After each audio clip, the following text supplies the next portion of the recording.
Economic progress by the PTI government. Over a year into Imran Khan's tenure in power, despite having inherited a financial crisis, the government has managed to rectify the country's economic trajectory. Let's have a look at the government's economic performance.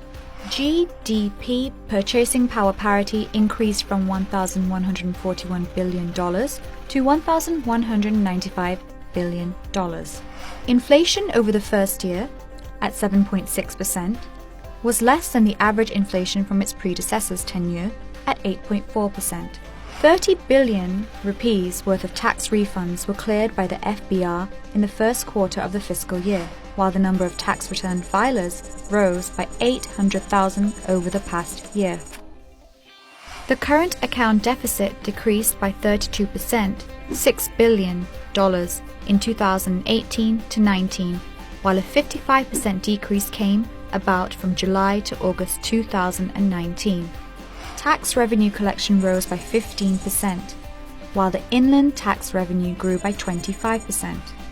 According to the State Bank of Pakistan, the country's foreign exchange reserves have been stabilized, rising to a figure of nearly $16 billion.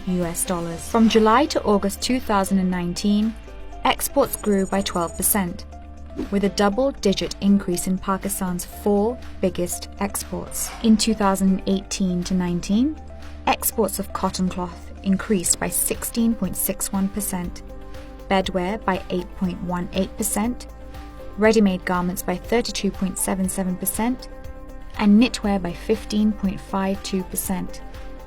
These products alone totaled $10 billion, constituting 45% of total exports. Trade deficit, down by 36% in 2 months, was at a 41-month low in August 2019.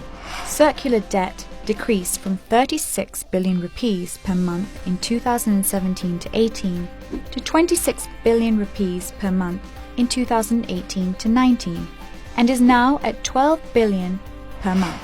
Also, a 10% increase in remittances, highest in the last 4 years, achieved an all-time high of $2.31 billion per month in May. During the first quarter of the fiscal year, July to September, Pakistan received $346 million, its highest ever foreign portfolio investment, while the KSE 100 index rose by 4,872 points in the last 50 days, with a 2,200 points increase in the last 7 trading sessions. According to a report by the World Bank, Pakistan has emerged among the top 20 performers globally in the ease of conducting business. Pakistan's economy is showing signs of recovery as the government's fiscal consolidation and austerity measures to address the structural weaknesses have started to take effect. Similarly, the International Monetary Fund has concluded that Pakistan's economic progress is off to a promising start, and the current account is adjusting more rapidly than anticipated. The exchange rate volatility has diminished, and a significant improvement in tax revenue collections can be seen. Consequently, inflation is expected to decline in the coming months. While the country's economy still has a tough path to traverse, the current government has succeeded in correcting its course.